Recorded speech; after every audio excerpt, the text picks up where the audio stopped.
Friends welcome back to my channel. आज सकाଳେ मु मार्केट जाइथिली किछि आइंस जिनस आनिया पे। मार्केट रे पशु पशु सब डाकुचंती। गोटे साइड रे मु देखिली जे नई चिंगुड़ी सासु खाइले बोहू मारिबो घुंगुड़ी। मोर टिके कान सेई पटे चली गला। मु कहली कोन नई चिंगुड़ी आ एमती कोन चिंगुड़ी जे सासु जदि खाइबो बोहू कुर भी घुंगुड़ी हम। मु जाई देखिली भल चिंगुड़ी थिला। मु कहली देखिबा आज मु चिंगुड़ी नेबी। चिंगुड़ी नहीं कि आसला बेलू ता पाखे पोई शाग सब रही देखिली छनछनिया पोई। मु भाविली ए पोई को भी नहीं जीवी आउ किछि पनीपरिया भी किनिकी आनली। घरे पहुँचिकी मु भाविली ए पोई आ चिंगुड़ी को लेकिन गोटे अलग प्रकार रेसिपी मु करी। मोर पिलादिन कथा मन पड़ला। मोर बड़ बो गाँव रे पोई आ चिंगुड़ी को लेकिन गोटे पत्र पोड़ा करुला। आपण माने तो निश्चय चिंगुड़ी पत्र पोड़ा खाइथिबे, किंतु पोई चिंगुड़ी रो कॉम्बिनेशन आउ ताकू पुनी पत्र पोड़ा करिके जो तार टेस्ट सेटा तो मु केबे भी भूली परिबिनी। सेटा आज मु आपण मानक संगे शेयर करिया को जाउछि। आसंतु तेबे स्टार्ट करिबा देरी न करिके। चिंगुड़ीर खोलपा गुड़ाक छड़ेकी ताकू भल भाव में धोईदेली। लुण हल्दी पकईकी ताकू 5 मिनिट पे गोला गोली करके घोड़ेकी रखीदेली।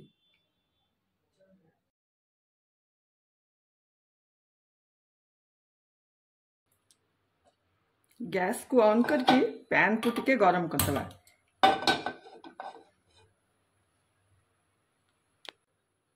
पैन गरम हो गलानी आमे सोरिष तेल गोटे टेबल स्पून पकेबा। तेल गरम हो गलानी आमे आंच को मीडियम फ्लेम रे ए चिंगुड़ी गुड़ाक भाजीदेवा। हल्का भाव में भाजवा, बेसी कड़ा करवानी।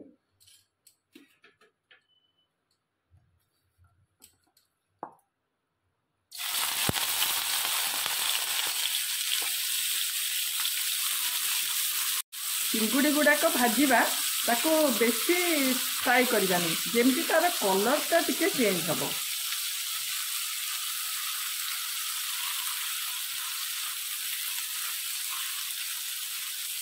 आमर ये चिंगुड़ी हो गलानी ताकू गोटे प्लेट रे काढ़ीदेवा। यहाँ बेसी कड़ा है खाली तार जमी कंचा आईंसिटिया बास्नाटा चलीज से टाइप माने गोटे मिनिट आम खाली भाजीदेवा।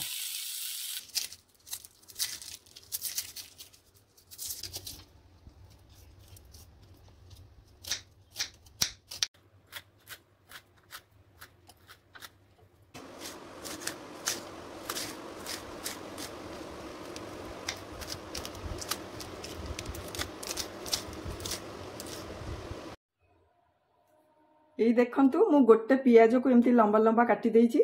पोई पत्र को एमती काटिछि। गोटे छोट आलू को छोट छोट काटिछि। गोटे कंचा लंका को ताकू भी छोट काट देइछि। आ गोटे टमाटो ता छडा मु रसुण 4टा कोला को छोट छोट काटी देइछि।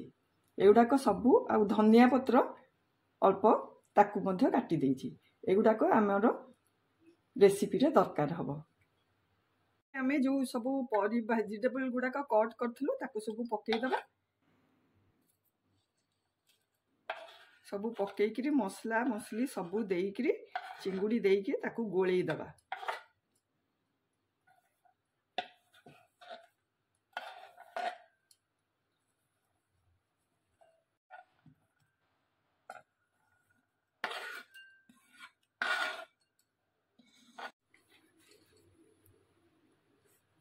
चिंगुड़ी जो भजा होता से गुड़ाक भी आज संगे पकईदबा।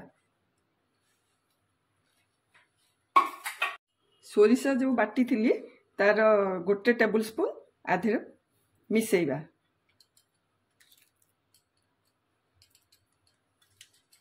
टीस्पून हल्दी पाउडर आधे ऐड करिबा। लूण स्वाद अनुसार दबा।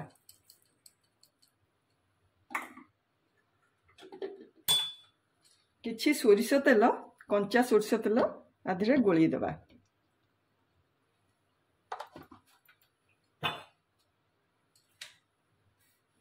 सबु गुड़ाक हाथ में भल भाव में मिसेइबा।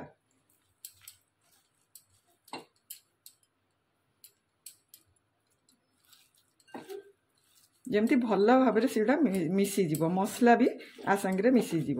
ସବୁ ଜିନିଷ ଯେମିତି ହାତରେ ଭଲ ଭାବରେ ଆମେ ଗୋଳେଇ ଦେବା। ଚୁଙ୍ଗୁଡ଼ି, ପୋଇପତ୍ର, ଲଙ୍କା, ପିଆଜ, ରସୁଣ ସବୁଥିରେ ଯେମିତି ମସଲା ଗୋଳେଇ ହେଇଯିବ। ତାପରେ ଆମେ ନେକ୍ସଟ ପ୍ରୋସେସ୍ ଯିବା। ମୁଁ ପୂର୍ବ ଭିଡ଼ିଓରେ କହିଥିଲି କଦଳୀ ପତ୍ରରେ ଗୁଡ଼େଇବାକୁ ହେଲେ କଦଳୀ ପତ୍ରକୁ ଟିକେ ନିଆଁରେ ସେକିଦେବ। ଆକୁ ଭଲ ଭାବରେ ଧୋଇ ଦେଇଛି ମୁଁ, ଆଉ ଟିକେ ନିଆଁରେ ସେକିଦେଲେ ସେଇଟା ନରମ ହେଇଯିବ। ତେଣୁ ଆମେ ଯେତେବେଳେ ଫୋଲ୍ଡ କରିବୁ ଆଉ ସେ ଆଉ ମଝିରୁ ଫାଟିବନି। ଏବେ ଆମେ ଆମର ଯେଉଁ ମିକ୍ସଚର ଅଛି ତାକୁ ଏଇ କଦଳୀ ପତ୍ରରେ ଭଲ ଭାବରେ ରଖିକିରି ବାନ୍ଧିଦେବା।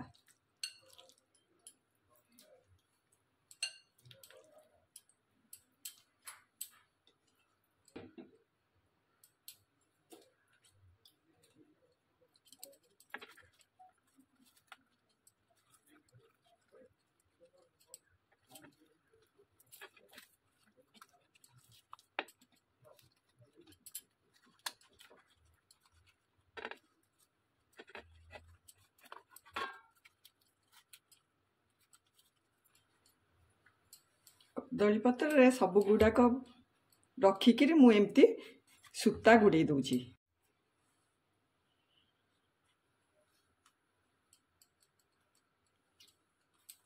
ସୂତାଟାକୁ ଭଲ ଭାବରେ ଟାଇଟ୍ କରି ବାନ୍ଧିଦେବା।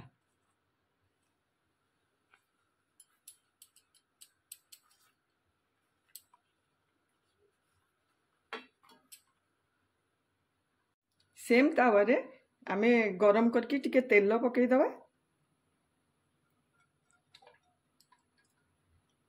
तेल गरम हो गलानी आमे जो कदली पत्र रे जो चिंगुड़ी मिक्सचर टाकू बांधीचु से गुड़ाक आधे थोईदवा।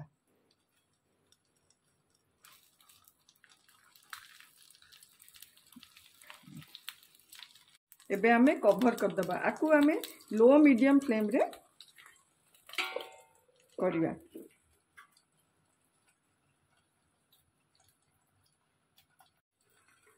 5 मिनिट खंडे हो गलानी। आकु आमे टिके उल्टेई दबा। एटा केमती फुली थी आरो पानी अंश अछि आकु टिके उल्टेई दबा।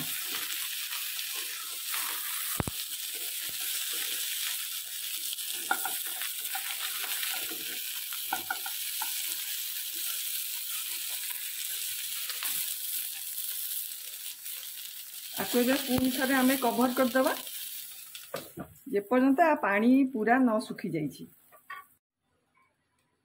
आमे उल्टेई थिलु 5 मिनिट हो गलानी। ताकू आउ थरे उल्टेई दबा। दी पट जेमती भल्ला भाबरे हेइ जिवो।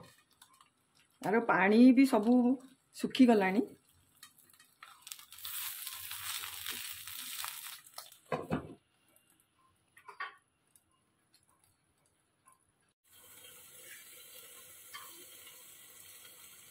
कवर खोलिबा। ऑलमोस्ट 20-25 मिनिट हो गलानी। हमरो ए चिंगुड़ी पत्रपोड़ा रेडी हो गला। आकु आमे ठंडा कर दबा।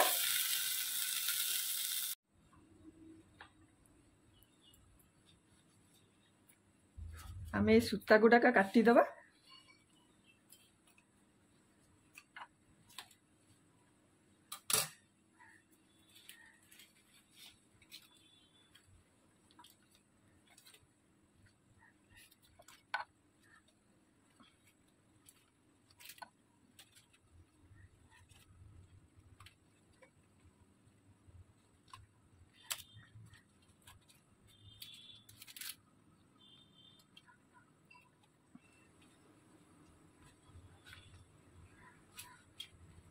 एई देखंतु आमर पोई पत्र चुंगुड़ी पत्रपोड़ा रेडी हो गला। आकु आपण माने निश्चय ट्राई करंतु। जदि भल लगे ताहले लाइक शेयर एंड सब्सक्राइब करने को भूलंतु नहीं। आकु आपण माने पखाल भात संगरे कि गरम भात संगरे खाइकरी आरो मजा उठांतु।